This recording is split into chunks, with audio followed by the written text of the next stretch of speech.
첫 번째 소개해드릴 주식은 로빈후드입니다. 로빈후드는 상장 이후 1분기 GAAP 수익성을 발표했지만 수익 이후 주가는 15% 하락했습니다. 회사의 사용자 중심 플랫폼과 파괴적인 생태계는 Y지세대 투자자들에게 강력한 성장과 어필을 제공합니다. 라빈후드의 생태계 확장, 관계 심화, 기본 개선은 성장 잠재력에 기여합니다. 라빈후드는 주로 비용 규율에 힘입어 상장 이후 GAAP 수익성의 1분기를 기록했습니다. 그럼에도 불구하고 주가는 지난주 수익 이후 15% 하락하는 부정적인 반응을 보였습니다. 우리는 수익성에 대한 새로운 가시성, 강력한 성장 전망, 파괴적인 생태계를 감안할 때 하락세를 활용하기에 좋은 시기라고 생각합니다. 정규와 컨센서스 EPS를 기준으로 주식이 $14에 도달할 여지가 있다고 생각합니다. 이것이 높게 보일 수 있지만 우리는 HOD의 15-20%의 강력한 유기적 성장으로 정당하다고 봅니다.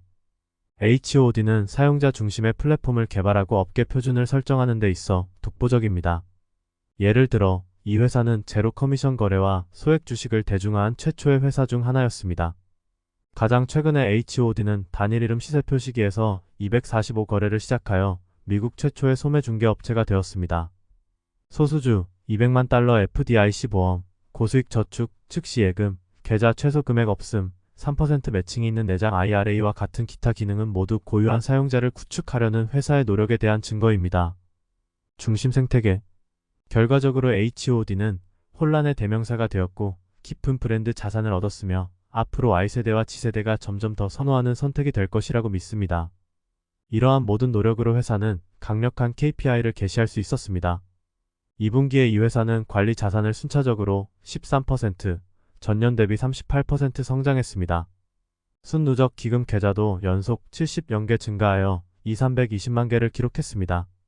HOD는 주로 젊은 초기 투자자에게 초점을 맞추기 시작했지만 이후 활동적인 거래자와 퇴직자에게 서비스를 제공하도록 확장되었습니다. 이를 통해 새로운 시장이 열리고 기존 사용자와의 관계가 심화되어 회사가 보다 효과적으로 교차 판매하고 획득 비용을 낮출 수 있습니다.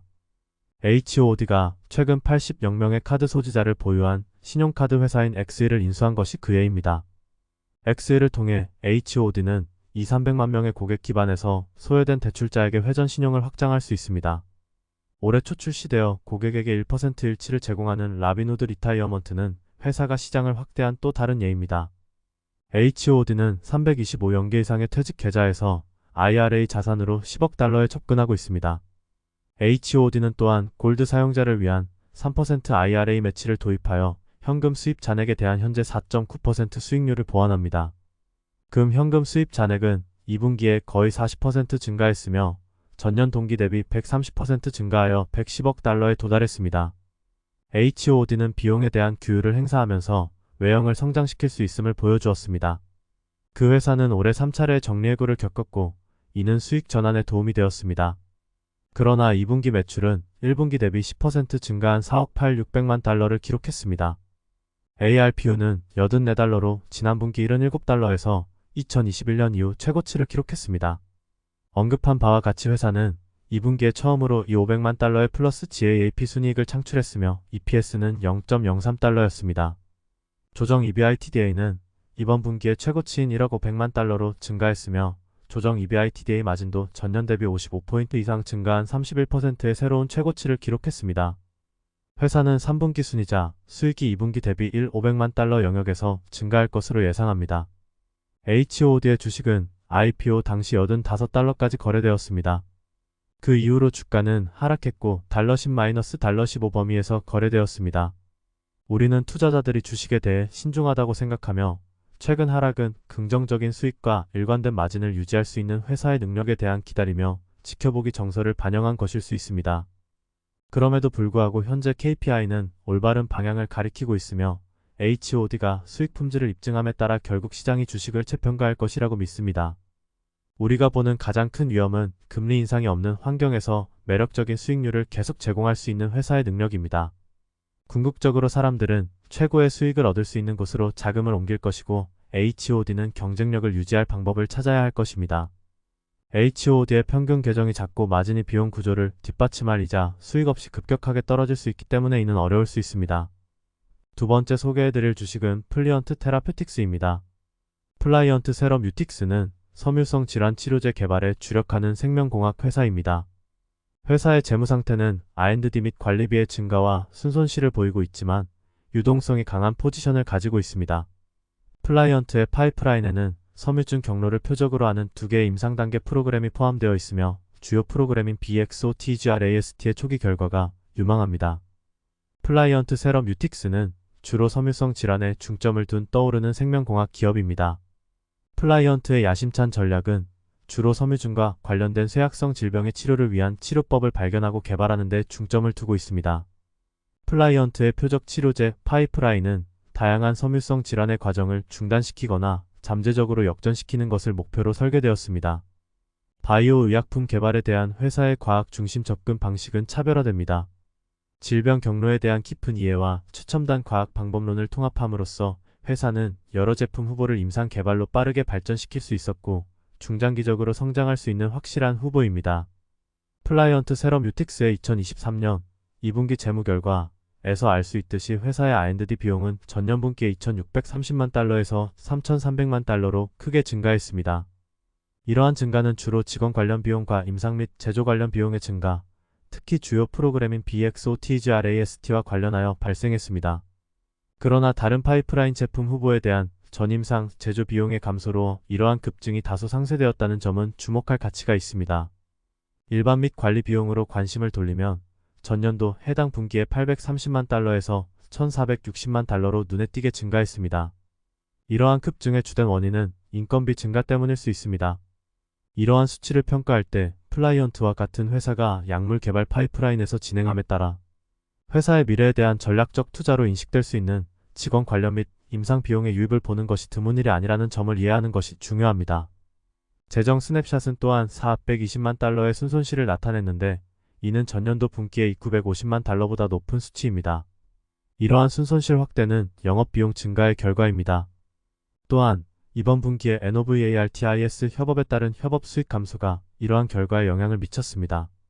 마지막으로 2023년 6월 30일 현재 회사의 유동성 상태를 조사한 플라이언트 세러뮤틱스는 현금 등가물 및 단기 투자로 5억 520만 달러에 달하는 재무 상태를 강화했습니다. 이 데이터의 고무적인 점은 이 자본이 2026년 하반기까지 회사의 운영을 적절하게 유지할 것으로 예상된다는 것입니다. 현재 분기당 420만 달러의 순손실을 감안할 때 이 예측은 타당해 보입니다. 플라이언트의 가장 발전된 임상 단계 프로그램은 PLM-74809 및 PLM-1474로 주요 섬유증 경로를 방해하도록 설계된 2가지 강력한 저분자 억제제입니다. 인테그린 비일 및 비육의 억제제인 PLM-74809는 섬유증의 주요 촉진제인 형질전환 성장인자 베타 경로를 방해하도록 설계되었습니다. TGF-가 세포 표면의 수용체에 결합하는 것을 방지함으로써 PLM-74809는 섬유화 세포 활성화, 세포의 기질 침착 및 후속 조직 리모델링을 유발하는 신호 전달을 억제합니다. 이 모든 것은 섬유성 질환의 특징입니다. 현재 PLM-74809는 특발성 폐섬유증 및 원발성 경화성 당관염에 대한 임상 이상 시험을 진행 중이다. 두 조건 모두에서 이 억제제는 조직 특이적인 항섬유증 효과를 제공하여 현재 많은 치료법에서 중요한 문제인 전신 부작용을 감소시킬 것으로 예상됩니다. 두 번째 임상 단계 프로그램인 PLM-1474는 간, 섬유증이 있는 비알코올성 지방 간염을 대상으로 합니다. 과도한 지방 축적으로 염증과 섬유증을 유발하는 만성간 질환인 NASH는 효과적인 치료법이 부족합니다. 인테그린 B를 억제하는 PLM-1474는 현재 임상 1상을 진행 중이다. 그것은 간에서 TGF- 활성화 및 섬유화를 감소시켜 질병을 완화시킬 것을 약속합니다. 그러나 섬유성 질환에 대한 치료법을 개발하는 것은 도전적인 노력입니다. 섬유증은 여러 세포 유형, 신호 경로 및 분자 메커니즘을 포함하는 복잡한 과정입니다. 플라이언트에 대한 가능한 차질은 섬유화 과정의 본질적인 복잡성으로 인한 비표적 상호작용 또는 효능 부족으로 인한 부작용의 형태로 나타날 수 있습니다. 많은 바이오 제약회사는 이러한 장애물에 직면하고 있으며 이를 극복하기 위해 약물 후보를 더욱 최적화해야 할 수도 있습니다. 플라이언트의 BXOTGRAST의 유망한 페이지 이어 결과입니다. 플라이언트 세러뮤틱스는 지난 6월 EASL 인터내셔널 리버 캉그러스 2023에서 팩소테그라스트 프로그램의 임상 2여상 데이터와 전임상 데이터를 발표하며 상당한 도약을 이루었습니다. 소분자, 비육 및 빌. 인테그린의 이중 선택적 억제제는 현재 효과적인 치료법의 부재로 인해 충족되지 않은 의료 수요가 높은 희귀만성 자가면역 질환인 IPF 및 PSC의 치료를 위해 개발되고 있습니다. 플라이언트 프레젠테이션의 핵심 초점은 PSC 환자에서 베고테그라스트의 안전성, 내약성 및 약동학을 평가하는 것을 목표로 하는 INTGRIS-PSC 이어상 연구였습니다. 여러 용량 코호트에 걸쳐 85명의 참가자를 등록한 이 연구는 2023년 3분기에 12주 데이터를 생성할 것으로 예상됩니다. 독립적인 데이터 안전 모니터링 위원회가 최소 24주 이상 동안 1일 1회 투여하는 320mg의 고용량 베고테그라스트의 이어상 시험의 추가 등록을 승인하는 연구의 초기 결과는 긍정적이었습니다. 플라이언트는 또한 EASL의 세션 포스터 투어 중에 2개의 포스터를 선보였습니다.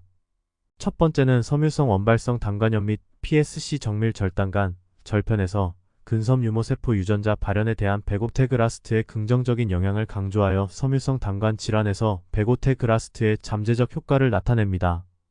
두 번째 포스터는 이중 인테그린 비육빌 기랑 작용의 효과를 모니터링하기 위해 PET 및 분자, MRI를 사용한 담즙 섬유증의 G모델에 대한 비침습적 영상 연구 결과를 공개했습니다. 결과는 이중 억제 항섬유화 효과를 확인했으며 플라이언트의 인테그린 억제 접근 방식의 효과에 대한 추가 지원을 제공합니다. 최근 BXOTGRAST를 둘러싼 긍정적인 임상 및 전임상 결과의 물결은 회사의 전략적 궤적을 약속합니다. PSC 치료에서 베고테그라스트의 성공적인 구현은 상당한 미충족 의학적 요구를 해결하고 잠재적으로 섬유성 질환 관리의 새로운 표준을 설정할 것입니다. 그러나 모든 임상 단계 프로그램과 마찬가지로 이러한 결과는 후기 시험 및 실제 환경에서 검증되어야 합니다. 잠재적 우려사항으로는 임상 단계의 생명공학은 본질적으로 위험하며 이는 플라이언트와 그 개발 프로그램에도 다르지 않습니다. 주요 관심사 중 하나는 개발 및 규제 위험입니다. 여기에는 후보 약물이 임상시험 중에 효과가 없거나 안전한 것으로 입증되지 않을 가능성이 포함됩니다. 예를 들어 PLM-74809 및 PLM-1474는 약속에도 불구하고 아직 임상 테스트 초기 단계에 있습니다. 그들은 고무적인 결과를 보여주었지만 후기 단계 시험에서 충분한 효능을 입증하지 못하거나 예상치 못한 안전성 문제가 나타날 수 있는 위험이 항상 있습니다. 섬유증 연구 분야에서는 많은 섬유증 질환의 진행이 느리고 검증된 대리 종점의 부족으로 인해 임상시험을 설계하고 실행하는 것이 특히 어렵습니다. 임상 및 규제 위험 외에도 플라이언트의 프로그램은 기계적 위험에 직면합니다. TGF- 활성화를 방해하기 위해 인테그린을 억제한다는 아이디어가 전임상 데이터에 의해 뒷받침되지만 빌 및 비육 인테그린의 특정 억제는 의도하지 않은 부작용을 가져올 수 있습니다. 인테그린은 다양한 세포 유형에 널리 존재하며 인테그린을 억제하면 잠재적으로 정상적인 세포 기능을 방해할 수 있습니다.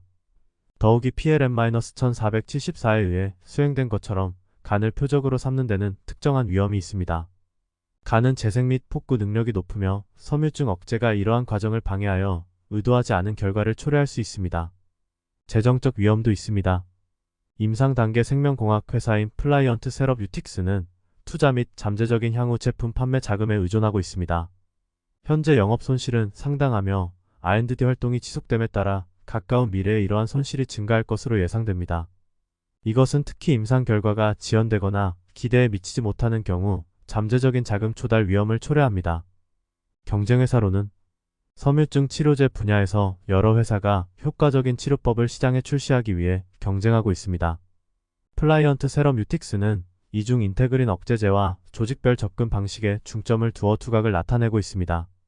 그러나 그들은 경기장에서 유일한 선수가 아닙니다. 직접적인 경쟁자 중 하나는 PAMREVLUMAB 섬유성 및 증식성 질환의 중심 매개체인 결합 조직 성장 인자의 활성을 억제하는 동급 최초 항체인 피브로제니 IPF 치료를 위한 임상 3상 시험에 들어간다. 섬유화 과정에서 다른 경로를 표적으로 삼는 FIBR-OGN의 전략은 섬유화 질환 치료에 대한 대안적 접근법을 제공할 수 있습니다. 또 다른 만만치 않은 경쟁자는 인터셉트 파머스티컬즈로 간 섬유증이 있는 NASH 치료용 오베티콜산을 개발하고 있습니다.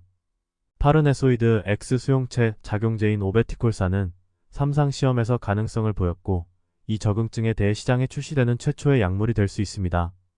또한 길리어드 사이언스는 스칼러 라크가 공동으로 수술 후 섬유증 치료를 위해 잠복성 TGF-베타일 억제제인 SRK-181을 개발하고 있다.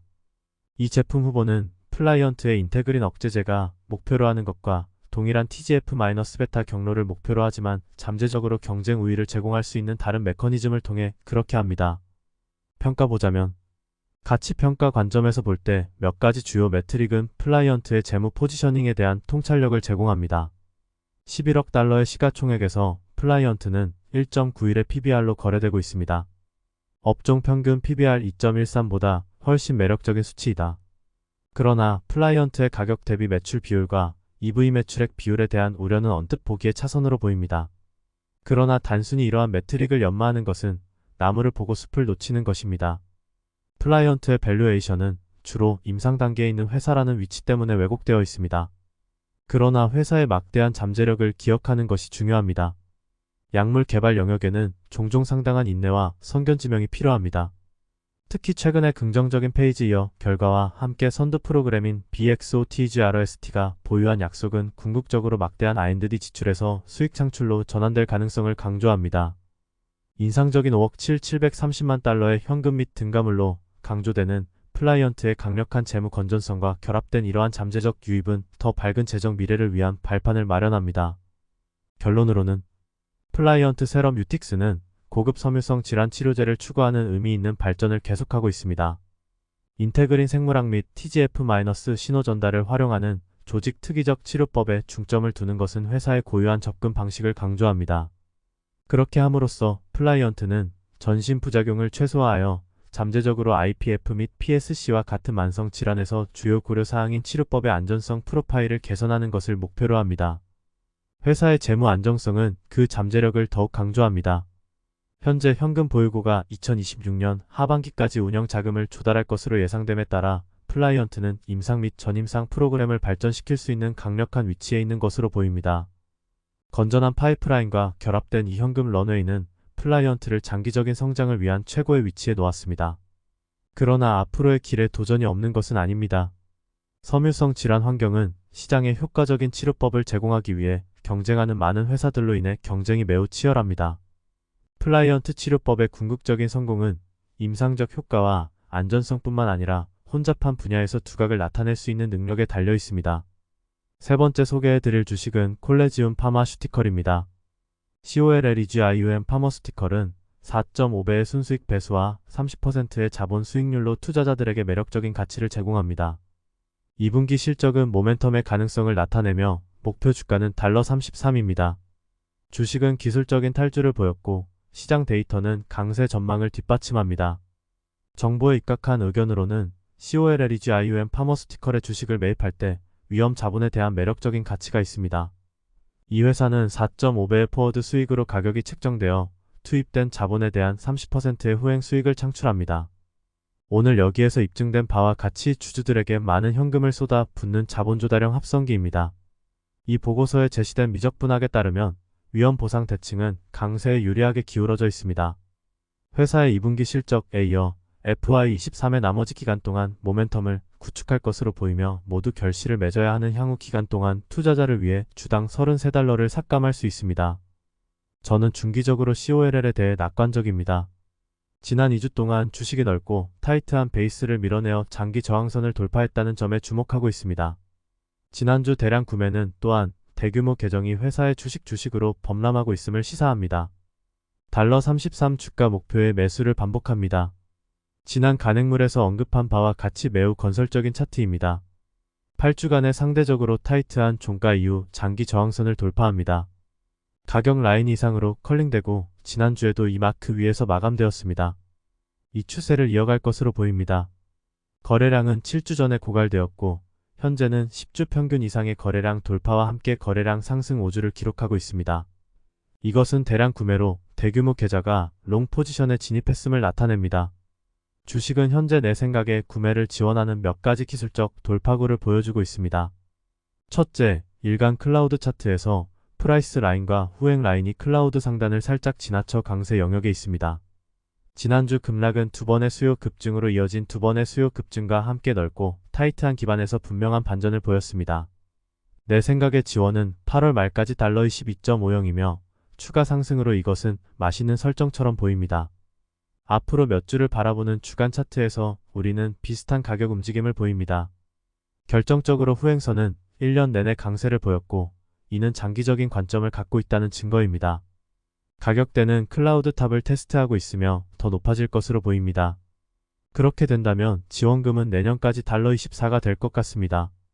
$20 이하의 휴식은 이러한 기술을 기반으로 장기적으로 나쁜 소식이 될 것입니다. 칸플루언스는 시장 동향 및 가격 데이터를 기반으로 객관적인 결과를 제공하는 아래 포인트 및 그림 연구에서 관찰됩니다. 우리는 앞으로 며칠, 아마도 다음 몇 주를 내다보는 60분 차트를 기반으로 $28.75까지 상승 여력이 있습니다. 휴식 시간을 높이면 이 가격 목표에 도달하고 휴식 시간을 낮추면 내 생각에는 $21.75가 될 것입니다. 그러나 내 생각에는 확률 측면에서 대칭이 위쪽으로 기울어져 있습니다. 마지막으로 시장 프로파일 데이터는 조사에 똑같이 도움이 됩니다. 각 가격에서 소요된 시간, 각 표시에서의 활동량 및 한 달 동안 주문이 도착한 위치를 보여주는 3개월 분량의 시장 프로필이 있습니다. $24 정도의 중단이 발생했습니다. 내 추정치에는 이 표시 주변에 사용량이 낮은 영역이 표시되므로 앞으로 이 영역을 채울 가능성이 있습니다. 히스토그램은 이 시점에서 이미 상대적으로 정규 분포를 형성하고 있으며 내 관점에서 더 높은 중단 범위를 추가합니다. 진행하기 전에 투자자는 투자 명제에 대한 다음과 같은 위험을 인식해야 합니다. 오피오이드 기반 약물은 규제 조사에 직면하고 덜 고위험 대안을 위해 단계적으로 제거될 가능성이 있습니다. 이것이 예상보다 빠른 속도로 발생하면 여기에 설명된 경제성을 저해할 수 있습니다. 거시적 수준의 위험도 무시해서는 안 됩니다. 위험 자산은 인플레이션 이자율 축의 지배를 받고 있으며 자본 비용이 높으면 특히 고평가된 주식이 제거됩니다. 이는 설명된 평가 수치에 영향을 미칠 수 있습니다. 처방자는 특히 주요 고객 그룹에 대한 IRA 입법부 및 메더케어 도너톨 캐핑 보장과 함께 COLL 제품의 대체물을 선호할 수 있습니다. 글로벌 주식의 광범위한 매도는 여기에서 투자 토론과 이것이 COLL의 시장 가치에 미칠 수 있는 영향에서 고려되어야 합니다. 네 번째 소개해드릴 주식은 인페이즈 에너지입니다. 인페이즈 에너지는 $100 이하로 구매하십시오. EMPHAS 에너지는 태양광 산업을 위한 지원 인프라를 개발 및 제조하고 마이크로 인버터를 최초로 상용화했습니다. 이제 다른 어떤 에너지원보다 태양광의 균등화 비용이 낮기 때문에 장기적으로 강력한 순풍에 직면해 있습니다. 금리 인상으로 인한 단기 역풍은 수요를 낮추고 가치를 떨어뜨리고 있습니다. 지난 몇 년 동안 태양광 패널의 급격한 가격 하락은 수요를 변화시키고 있으며 우리의 미래 전력망에 전력을 공급하는 방법에 대한 기대치를 변경하도록 강요하고 있습니다. 시스템의 저장 공간이 부족하기 때문에 그리드에 태양광을 추가하면 수익이 감소합니다. 광전지의 저렴한 비용은 대규모로 배치하기에 충분히 저렴한 공기철 배터리 개발에 박차를 가하고 있습니다. 저렴한 배터리의 가용성은 많은 양의 간헐적 소스를 통합하는 그리드로 전환하는 데 있어 마지막 장벽입니다. 그러나 업계의 현재 상태는 저마진 패널 제조업체를 피하고 대신 광범위한 채택으로 이익을 얻을 수 있는 회사를 찾고 있습니다. EMPHAS 에너지는 저렴한 태양광 발전 비용의 이점을 누릴 수 있는 매우 좋은 위치에 있습니다. 나는 그들이 마이크로 인버터 틈새 시장에서 가장 지배적인 플레이어로 자리매김했으며 강력한 보조 제품 패키지도 제공한다고 생각합니다. 나는 이것이 업계에서 가장 매력적인 곡괭이와 삽이라고 생각합니다. 그들의 재무 및 평가를 살펴본 후 저는 현재 EMPH를 보류로 평가합니다. EMPHAS 에너지는 태양광 산업을 위한 지원 인프라를 개발 및 제조하고 마이크로 인버터를 최초로 상용화했습니다. 이제 다른 어떤 에너지원보다 태양광의 균등화 비용이 낮기 때문에 장기적으로 강력한 순풍에 직면해 있습니다. 금리 인상으로 인한 단기 역풍은 수요를 낮추고 가치를 떨어뜨리고 있습니다. 지난 몇 년 동안 태양광 패널의 급격한 가격 하락은 수요를 변화시키고 있으며 우리의 미래 전력망에 전력을 공급하는 방법에 대한 기대치를 변경하도록 강요하고 있습니다. 시스템의 저장 공간이 부족하기 때문에 그리드에 태양광을 추가하면 수익이 감소합니다. 광전지의 저렴한 비용은 대규모로 배치하기에 충분히 저렴한 공기철 배터리 개발에 박차를 가하고 있습니다. 저렴한 배터리의 가용성은 많은 양의 간헐적 소스를 통합하는 그리드로 전환하는 데 있어 마지막 장벽입니다. 그러나 업계의 현재 상태는 저마진 패널 제조업체를 피하고 대신 광범위한 채택으로 이익을 얻을 수 있는 회사를 찾고 있습니다. EMPHAS 에너지는 저렴한 태양광 발전 비용의 이점을 누릴 수 있는 매우 좋은 위치에 있습니다. 나는 그들이 마이크로 인버터 틈새 시장에서 가장 지배적인 플레이어로 자리매김했으며 강력한 보조 제품 패키지도 제공한다고 생각합니다. 나는 이것이 업계에서 가장 매력적인 곡괭이와 삽이라고 생각합니다. 그들의 재무 및 평가를 살펴본 후 저는 현재 EMPH를 보류로 평가합니다.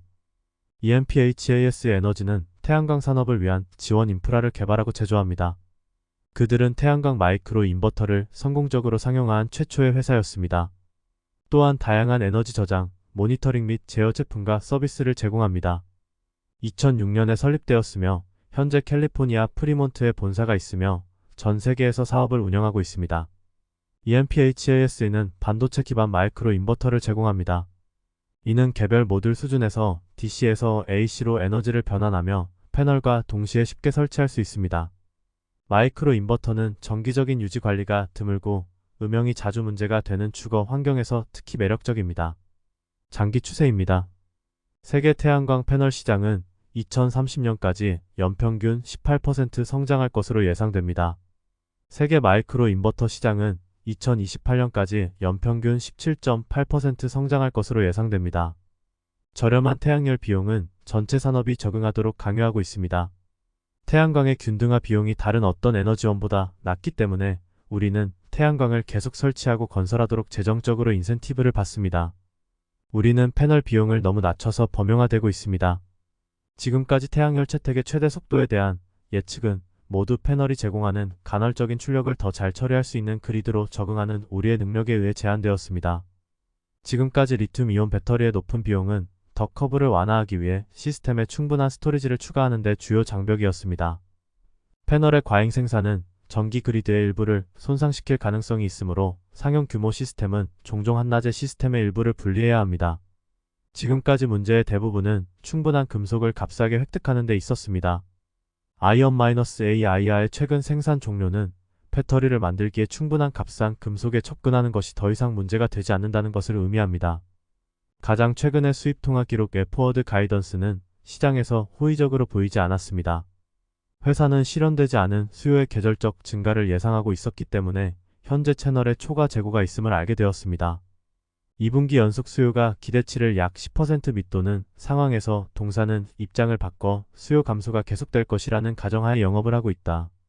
경쟁이 심화되는 것이 아니라 현재의 금리 환경 때문이라고 생각하기 때문에 높은 시장 점유율을 유지할 수 있을 것으로 기대합니다. 2023년 8월 9일 현재 EMPHAS의 시가총액은 달러 18.46비며 주당 달러 138.46에 거래되었습니다. 그들은 배당금을 지급하지 않기 때문에 포워드 P 39.61x와 EPS 롱-텀 CAGR 29.54%를 사용하여 PEGY는 1.341x, 인버티드 PEGY는 0.746x로 계산했습니다. 이는 공정가치가 현재 주당 달러 103.26에 가깝다는 것을 의미합니다. 위험성으로는 EMPHAS는 이미 높은 금리로 인한 수요 부진으로 어려움을 겪고 있습니다. 태양광 설치는 선불 비용이 높으며 종종 대출을 통해 자금을 조달합니다. 연준이 여전히 인플레이션과 싸우는 데 초점을 맞추고 있는 가운데 그들은 장기간 동안 금리를 인상한 상태로 두는 것에 대해 이야기하고 있습니다. 인플레이션이 계속 감소하지 않으면 금리를 더 인상해야 할 수도 있습니다. 태양광 패널 산업과 모든 지원 산업은 요율이 상승하는 한 수요가 이전 예상보다 낮게 유지될 것으로 예상할 수 있습니다. EMPHAS는 외부 제조업체에 대한 의존도가 높습니다. 플렉스 LTD 및 SALCOMP와 두 가지 파트너십을 맺었습니다. 제조업체가 EMPHAS를 공급하는데 문제가 있는 경우 대체 소스를 찾을 수 있을 때까지 물류 부족을 경험할 수 있습니다. EMPHAS는 또한 전 세계 지역에 제품을 배포하고 판매하기 위해 다양한 파트너십에 의존합니다. 이러한 파트너십 중 하나라도 실패하면 과도한 운송 비용과 지연에 직면할 수 있습니다. 일부 지역에서 수요를 효과적으로 충족할 수 없는 경우 소비자는 다른 공급업체를 찾도록 권장되며 회사는 해당 잠재적 수익을 영구적으로 잃을 수 있습니다. 태양광 패널 산업과 모든 관련 산업은 경쟁이 치열한 환경에 처해 있습니다. 에너지 저장을 처리하는 비즈니스 부분과 에너지 모니터링을 처리하는 부분은 이미 다양한 소스로부터 치열한 경쟁에 직면해 있습니다. 마이크로 인버터 공간에 추가 경쟁이 발생하여 가격이 낮아질 가능성이 있습니다. 마이크로 인버터가 태양광 패널에 합류하고 상품화된다면 EMPHAS가 누리는 혜자가 사라질 것으로 예상합니다. 지금까지 에버브릿지는 어려운 여건에도 불구하고 회사의 성과를 측정하는 핵심 지표 중 하나인 ARR을 유의 및 순차적으로 성장시켰습니다. 그러나 미래는 더 어려운 그림을 그립니다. 비즈니스 환경이 눈에 띄는 개선을 보이지 않으면 회사에 이미 흔들리는 매출 성장이 ARR에 추가적인 부담을 줄 수 있습니다. 또한 현재 경제 상황을 헤쳐나가는 EVRBRIDG의 장애물은 2027년까지 40의 법칙을 달성하려는 목표에 의심의 그림자를 들이웁니다. 특히 2023년 4분기의 퍼센트 성장, EVRBRIDG는 장기 목표를 재조정하고 확장해야 할 수도 있습니다. 그러나 실버 라이닝도 주목하는 것이 중요합니다. 회사는 GAAP 및 BGAAP 결과 모두에 반영된 수익 개선에 성공했습니다. 이것은 특히 비용 절감 및 효율성 측정을 2배로 줄이는 경우 EVRBRIDG를 수익성으로 밀어붙이는 일관된 상승 추세로 발전할 수 있습니다. 또한 매출과 수익 모두에 단기적 타격이 될 수 있지만 반복적인 수익을 향한 EVRBRIDG의 전략적 선회는 약속을 지킵니다. 수익 및 현금 흐름의 안정성을 가져와 비즈니스 주기에 대한 탄력성을 높일 수 있습니다. 더 넓은 경제 캠퍼스에서 미국 경제가 다가오는 분기에 반등한다면 EVRBRIDG가 모멘텀을 되찾고 수익성 있는 계약을 체결할 가능성이 있습니다. 그러나 현 시점에서 단기 역풍이 이러한 긍정적 지표를 무색하게 할 수 있다고 생각합니다. 나는 내 입장을 제고하기 전에 전환의 구체적인 징후를 기다리면서 조심스럽게 관찰하고 있습니다. 가장 최근 분기의 EVRBRIDG는 수익과 수익 추정치를 모두 초과했습니다. 그러나 회사는 미지근한 매출 성장과 재정적 손실이라는 이중 과제와 싸우고 있습니다. 올해 GAAP 기준으로 수익이 크게 향상되었지만 회사는 여전히 적자에 처해 있습니다. 현재 전망은 거시 경제 상황의 영향을 받아 매출 성장이 피로의 조짐을 보이는 등 위압적으로 보입니다. 이는 가까운 장래에 회사의 성과를 크게 저해할 수 있습니다. EVRBRIDG의 주식 가치는 지난 반년 동안 30% 하락했으며 연중 내내 이 완만한 궤적을 계속 밟을 가능성이 있습니다.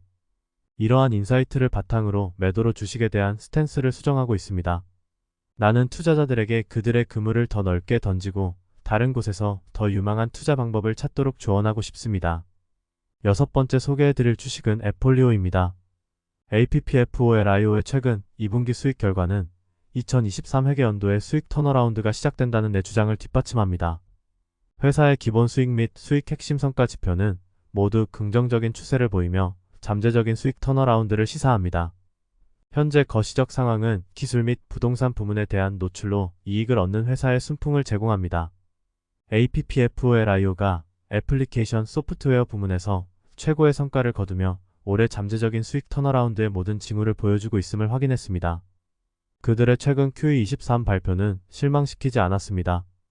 0.11달러를 상회하는 PGAAP 수익성으로의 폭기와 25%의 강력한 요일 수익 성장을 보고했습니다. 이 기사에서는 모든 양적 및 질적 정보가 2023년 하반기 APPF에 대한 나의 긴 아이디어를 뒷받침하는 이유를 탐구할 것입니다. APPF는 부동산 관리자 및 부동산 관리 회사를 위한 플랫폼을 제공하는 애플리케이션 소프트웨어 회사입니다. 그들의 소프트웨어는 부동산 포트폴리오 관리, 결제, 임차인 심사, 보험 및 유지 관리와 같은 주요 프로세스의 워크플로우 자동화를 위한 완벽한 솔루션을 제공합니다. APPF는 주로 SMB 부동산 관리 회사를 대상으로 하는 제품을 목표로 하지만 올해 업체인으로 이동하여 보다 고급스럽고 수익성 있는 고객을 목표로 삼겠다는 야심을 가지고 있습니다. 2023년 2분기 결과는 APPF에 대해 모두 매우 긍정적이었으며 저의 모든 기대를 충족시켰고 턴어라운드 스토리가 전개되기 시작할 수 있음을 시사했습니다. 좋은 점으로는 어드밴스트 마이크로 디바이서즈 및 마이크로소프트와 같은 거대 기술주 및 초대형주에 쏟아지는 자금으로 인해 이익을 얻고 있습니다.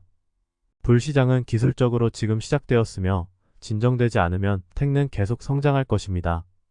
APPF는 본질적으로 부동산 시장에 노출되어 있으므로 추가 부문 순풍을 얻을 수 있습니다. 우리는 부동산이 바쁜 여름 시즌에 있으므로 3분기의 활동 및 수익이 증가할 것으로 예상합니다. 그리고 마지막으로 모든 신호는 경제와 부동산 시장의 연착륙을 가리키고 있습니다. 종말론에도 불구하고 해당 부문과 특히 APPF에 좋은 순풍을 제공할 것입니다. 안 좋은 점으로는 올해 택의 놀라운 성장은 가혹하고 갑작스러운 조정을 초래할 수 있으므로 APPF에서 장기 거래를 실행하는 경우 주의해야 할 사항입니다. 그리고 부동산 부문에 대해 생각해보면 긍정적인 신호에도 불구하고 여전히 시장에서 가장 실적이 좋지 않은 부문 중 하나입니다. 미래 예측으로는 APPF는 미래를 내다보는 수익 및 수익 추정과 관련하여 롱 포지션의 거의 이상적인 설정을 가지고 있습니다. 올해 그들은 FY23의 100% 수익 성장과 함께 적자에서 흑자로 운영을 전환할 것으로 예상합니다. 그리고 FY24 수익 성장률은 인상적인 71%가 될 것으로 예상됩니다. 이번 회계연도 26.35%, FY24 회계연도 22.97%의 매출 성장에 대한 예측은 인플레이션보다 훨씬 높으며 그 자체로 매우 매력적인 성장 추정치입니다. 평가해보자면 현재 가격으로 작성 시점에 APPF는 미래 예측 PS에 대해 달러 15달러 할인된 가격으로 거래되고 있습니다. 제 생각에는 역사적으로 분기별 변동성이 15%인 APPF가 향후 6개월 동안 9% 상승하는 것은 쉽게 달성할 수 있을 것 같습니다. 결론으로는 EMPHAS 에너지는 틈새 시장에서 지배적인 플레이어로 자리 잡았습니다. 그들은 이미 강력한 수익을 창출할 수 있는 잠재력이 있고 장기적인 순풍이 있는 산업에 존재한다는 것을 입증했습니다.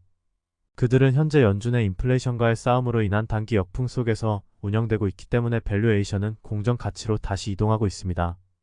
주당 103.26달러로 계산한 공정 가치 추정치보다 떨어질 수도 있습니다.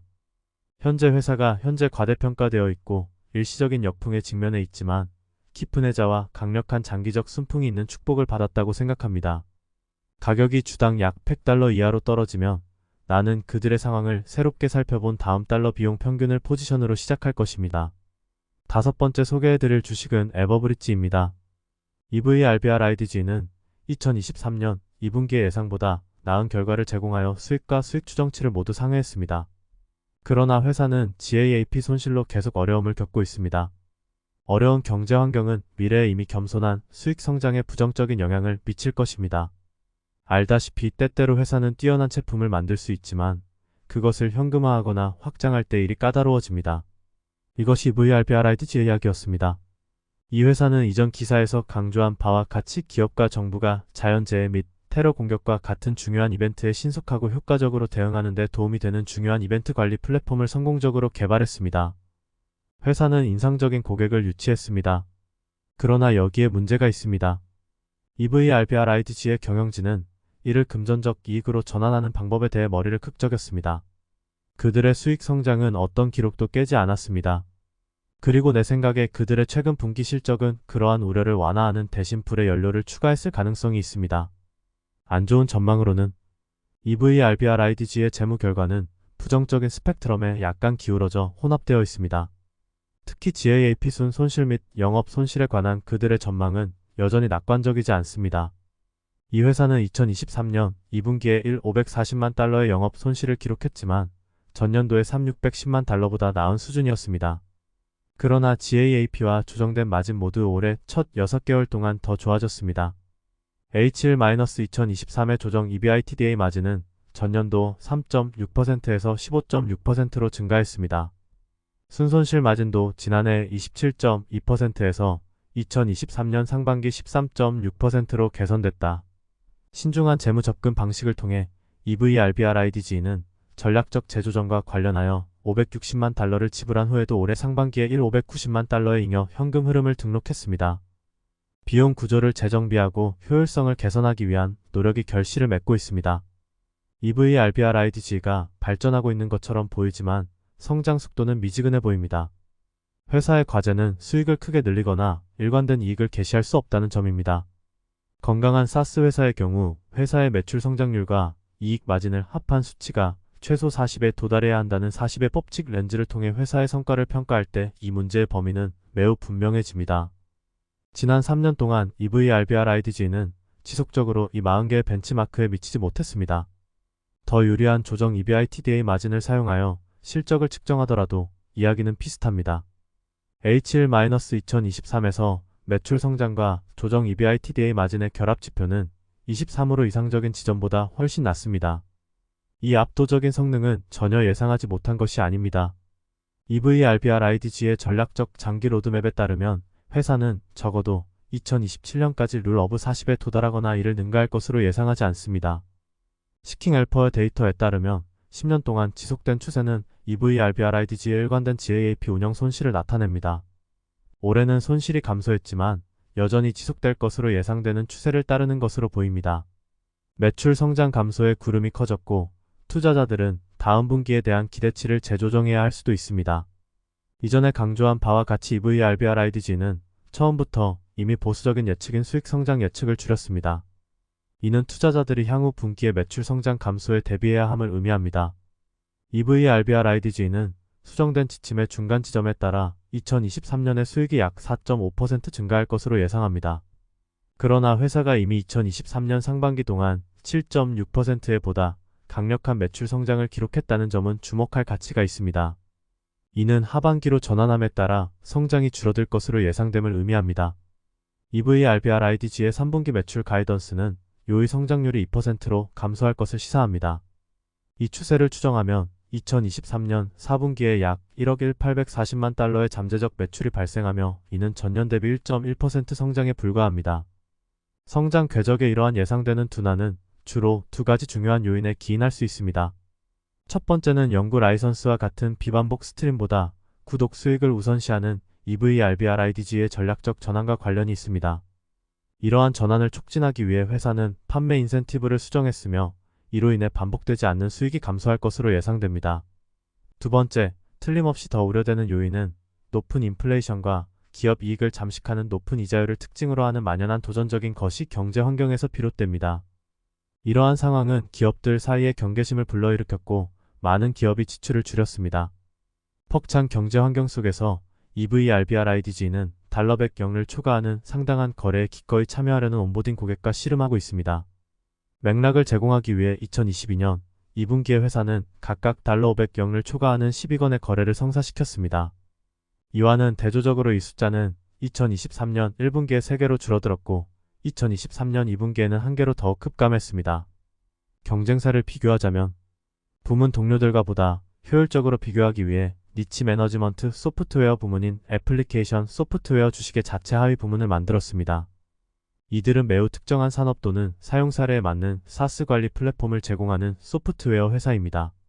주식 전반에 걸쳐 KPI 보고의 일관성이 거의 없었기 때문에 니치 프리마이너스 패키지드 소프트웨어 부문의 동료와 정성적 KPI를 비교하는 것은 간단하지 않았습니다.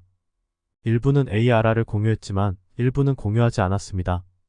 일부는 주요 고객 번호를 제공했고 일부는 제공하지 않았습니다. 따라서 가장 합리적이고 효율적인 사과 대 사과 비교는 기술 회사와 관련된 몇 가지 고전적인 역방향 퀀트 비율을 살펴보는 것이었습니다. 이것은 우리가 기술 회사에서 보고자 하는 일종의 절대적인 총 마진입니다. 부문 위험을 보자면 미국이 향후 6개월 동안 경기 침체를 보고한다면 APPF의 수익 창출 KPI에 영향을 미칠 것으로 예상합니다. 경제 축소로 인한 부동산 시장의 활동 감소는 플랫폼의 유닛 및 자산 관리자의 성장 감소, APPF의 프리미엄 서비스에 대한 지출 감소를 의미합니다. 요약하자면 현재의 상승세가 이번 여름에 계속된다면 의미 있는 방식으로 가격이 상승할 것입니다. 주택시장에 대한 연착륙이 있고 긍정적인 미국 주택 보고서가 있는 경우에도 APPF 주식이 계속 상승할 수 있습니다. 그리고 미국 정부가 다음 분기에 긍정적인 GDP 결과를 게시하면 APPF가 좋은 소식으로 혜택을 보게 될 것입니다. AI는 현재 뜨거운 추세이며 소매 및 기관 투자자 모두로부터 자금을 유치하고 있습니다. 따라서 AI 테마에 대한 모든 개발, 특히 큰 애플리케이션 소프트웨어 이름 중 하나에서 이 부문의 성과를 높일 수 있습니다. 수익과 수익을 주도하는 KPI는 모두 올바른 방향으로 추세를 보이고 있으며 거시적 및 부문적 순풍을 배경으로 하고 있습니다. 환상적인 2분기 실적 결과에 힘입어 저는 이것을 제 포트폴리오에 추가하여 최근에 긍정적인 모멘텀을 타고 올 것입니다. 이는 올해 남은 기간 동안 계속될 것이라고 생각합니다. 7번째 소개해드릴 주식은 애폴리오입니다. NSA 117개 위치와 7,280만 평방피트의 임대 공간을 보유한 셀프 스토리지 부동산 투자 신탁입니다. NSA는 6.71%의 배당 수익률로 파편화되고 불황에 강한 셀프 스토리지 산업에서 인수주도 성장 기회를 제공합니다. 31영명의 다른 소유자가 소유한 430억 달러의 TAM이 있는 고도로 세분화된 시장에서의 성장 잠재력, 점유율이 60% 이하인 손익분기점 비율로 평균 90%의 점유율을 보이는 높은 점유 지역으로 지리적 타겟팅합니다. 내셔널 스토러지 어필리어츠는 셀프 스토리지 분야에서 운영되는 부동산 투자 신탁입니다. NSA는 미국에서 117개의 셀프 스토리지 위치를 소유하고 있으며 임대 가능한 공간은 7,280만 평방피트입니다. NSA는 인수주도 성장의 잠재력을 제공합니다. 셀프 스토리지는 영업이익 마진이 높은 파편화되고 불황에 강한 산업입니다. 이것은 투자자들에게 충분한 안전 마진을 제공합니다. 고유한 참여지역 사업자 프로그램과 6.71%의 배당 수익률로 강력한 소득 지향적 투자입니다. 국내 셀프 스토리지 시장은 FY23에 430억 달러로 예상되며 5년간 CAGR 2.4%로 성장할 것입니다. 셀프 스토리지는 공공사업자가 시장 점유율의 19%만을 차지하는 고도로 세분화된 산업입니다. 미국에 있는 51연개의 셀프 스토리지 위치 중 79%는 31영명의 다른 소유자가 있는 개인 공간입니다. NSA는 현재 국내 시장 점유율이 2%다. COVID-19는 상업용 부동산의 둔화로 BEP 판매가 둔화되면서 업계의 역학을 계속해서 변화시켰습니다. 그러나 이것은 상쇄되지만 개인 셀프 스토리지에 대한 수요가 증가합니다. 베이비 붐 세대는 크기를 줄이고 있으며 작은 집에는 맞지 않는 물건을 보관할 공간이 필요합니다. 셀프 스토리지는 높은 마진과 낮은 손익분기 점유율을 감안할 때 경기 침체에 강한 것으로 간주됩니다. 운영으로는 임대 가능한 공간 7,280만 개 중 NSA의 점유율은 90%로 전년 동기 대비 약 450bps 감소했지만 이전 분기에 비해 변동이 없습니다. 일반적으로 셀프 스토리지 업체의 평균 점유율은 90% 이상입니다. 손익분기점 비율은 일반적으로 60% 이하입니다. 이 90%의 점유율로 NSA는 평균 임차 기간이 40개월 이상이라고 말합니다. NSA는 매장 수의 66%가 해당 지역과 플로리다 및 텍사스의 상위 시장에 집중되어 있는 선벨트를 목표로 합니다. 선벨트는 역사적으로 미국의 다른 지역보다 훨씬 더 강력한 결과를 가져왔습니다. 동일 매장 매출 성장률은 5년간 평균 7.9%로 나머지 지역은 6.4%에 그쳤습니다. 이는 주로 해당 주에서 규모 축소, 인구 증가 및 활기찬 주택 시장에 기인합니다. 위험성으로는 NSA의 부채 프로필은 잘 다각화되어 있으며 대부분의 부채 만기는 1년에 가깝지 않습니다. 가장 큰 만기 블록은 아레로시 만기가 도래하고 마감되는 FY17입니다. 이는 4.1%의 5.4년의 가중 평균 만기를 제공합니다. 더 최근의 부채는 평균 이자율이 더 높으며 최신 지폐의 유효 이자율은 5.75%입니다. 이는 불리하지만 부채의 92%가 무담보이고 부채의 84%가 이자 스왑 범위에 있습니다. 또한 NSA는 차입하지 않은 분기별 무료 현금 흐름이 1억 1,220만 달러이고 이자 비용이 3,950만 달러입니다. 요약하자면 NSA의 마진은 점포당 평균 순영업이익 마진이 74.4%로 높은 편입니다. 상위 25개 자산의 동일 점포 수익은 8.8% 증가했으며 나머지 자산은 평균 9.9% 증가했습니다. 금리가 향후 인수 기반 성장을 둔화시킬 수 있지만 NSA는 여전히 상당한 현금 흐름을 생성하고 마진이 높으며 점유율이 90%입니다. 이러한 이유로 우리는 NSA가 견고한 불황, 저항성 REIT라고 믿습니다. 주가는 2021년 말 69에서 30대 초반으로 후퇴했습니다. 이제 동종업체보다 수익률이 높고 밸류에이션이 낮습니다. 8번째 소개해드릴 주식은 팔란티어 테크놀로지스입니다.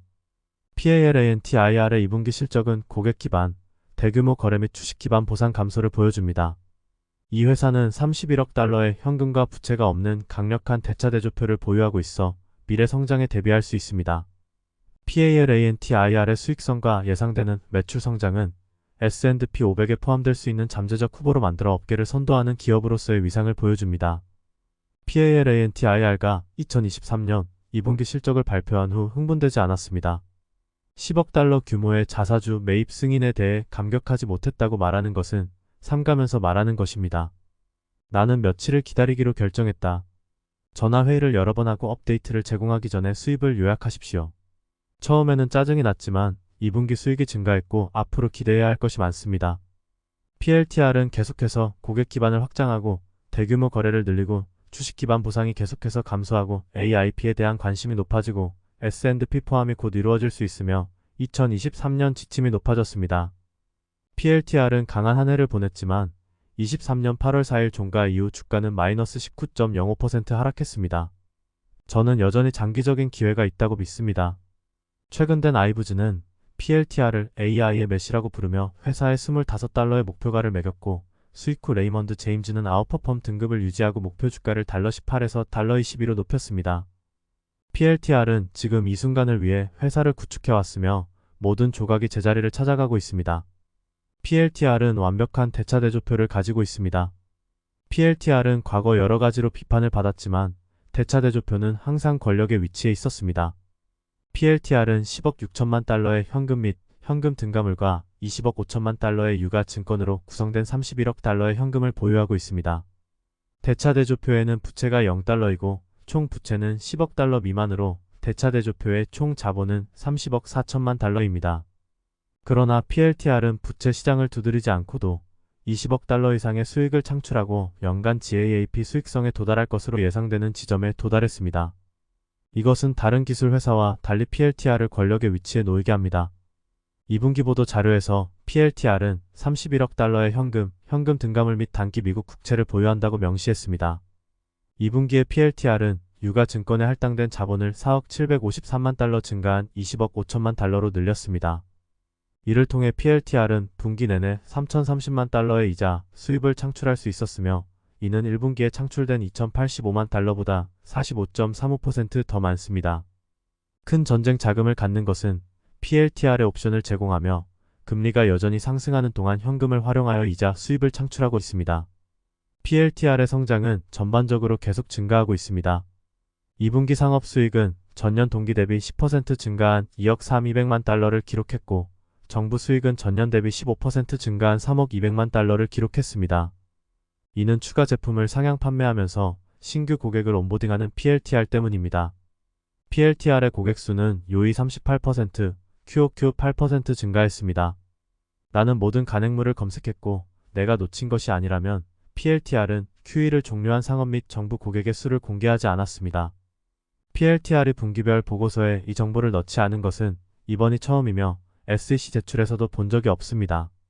그럼에도 불구하고 PLTR은 총 421명의 고객으로 2분기를 마쳤으며 지난 2년 동안 PLTR은 2021년 2분기 169명의 고객에서 2022년 2분기 304명으로 2023년 2분기를 마감하기 위해 421명으로 증가했습니다. PLTR의 매출은 전년 대비 13% 증가한 5억 332만 달러를 기록했습니다. 매출 추세는 흥미롭습니다. PLTR은 3분기의 영업수익과 조정수입이 증가할 것으로 예상하고 있습니다. 지침은 GAAP 수익성의 또 다른 분기를 달성하는 동안 $553- $557의 매출과 $135- $139의 운영조정 수입에 대한 것입니다. PLTR이 계속해서 성장하고 더 높은 수익성을 주도함에 따라 FCF의 분기별 바닥을 점차적으로 1억 달러로 늘릴 것이라고 믿는 것이 무리가 아닙니다.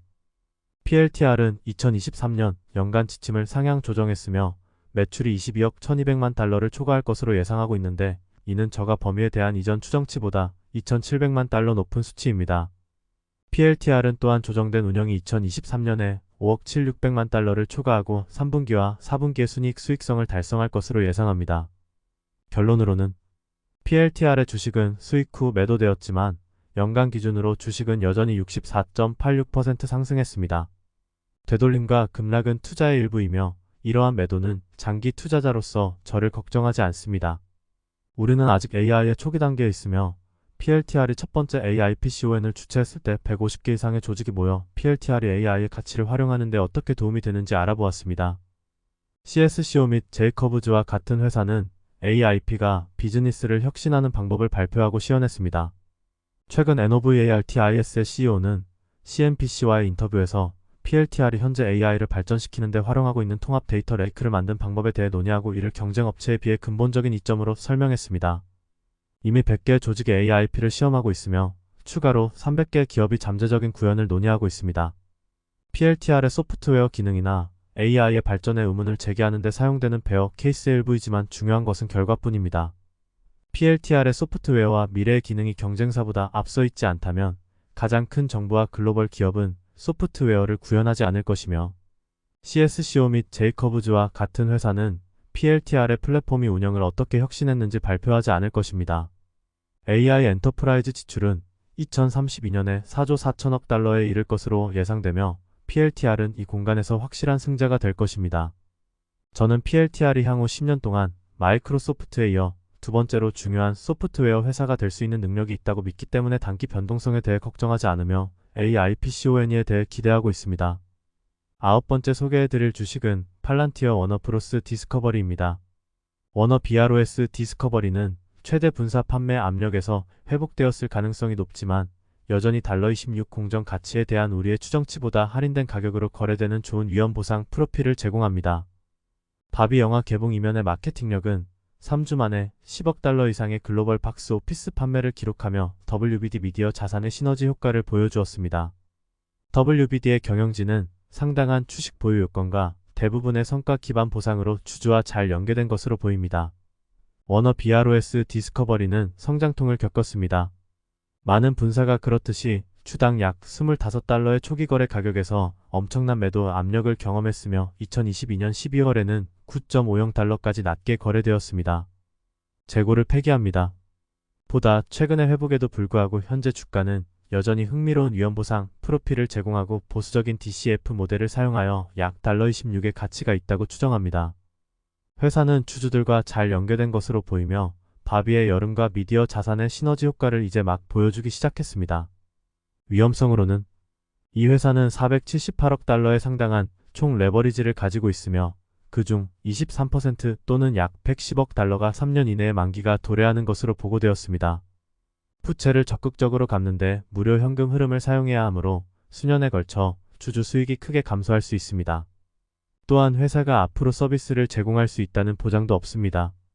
반대로 회사가 부채를 상환함에 따라 타임 워너 및 디스커버리에 가치 있는 미디어 자산에 대한 주주의 비례적 관심이 증가합니다. TTC 부문은 아직 수익성이 없으며 미래에도 수익성이 있다는 보장이 없습니다. 또한 선형 텔레비전만큼 현금소가 아닐 수 있으므로 감소를 보상하지 못할 수 있습니다. 하지만 TTC가 2023년 2분기에 보고된 손익분기점 EBITDA가 1년 전 $6억 손실과 비교하여 올바른 방향으로 추세를 보이고 있다는 점은 주목할 가치가 있습니다. 결론으로는 TTC로의 전환을 둘러싼 상당한 불확실성이 있지만 현재 WBD 주식의 침체된 가격은 귀중한 현금 창출 미디어 자산 인수에 관심이 있는 장기 주주들에게 매수 기회를 제공한다고 생각합니다. 나는 보수적인 추정치를 사용하여 주당 $26의 추정 공정 가치로 이미 WBD의 경쟁자인 PARA를 소유하고 있음에도 불구하고 포지션을 구매하기로 결정했습니다. 저는 바비의 여름 광고의 성공이 최근 통합된 이 미디어 대기업의 힘을 보여주는 좋은 예고라고 생각합니다. 또한 경영진은 대부분의 급여가 성과 기반이며 급여의 배수를 주식으로 보유해야 한다는 요구사항을 통해 주주와 잘 연계되어 있는 것으로 보입니다.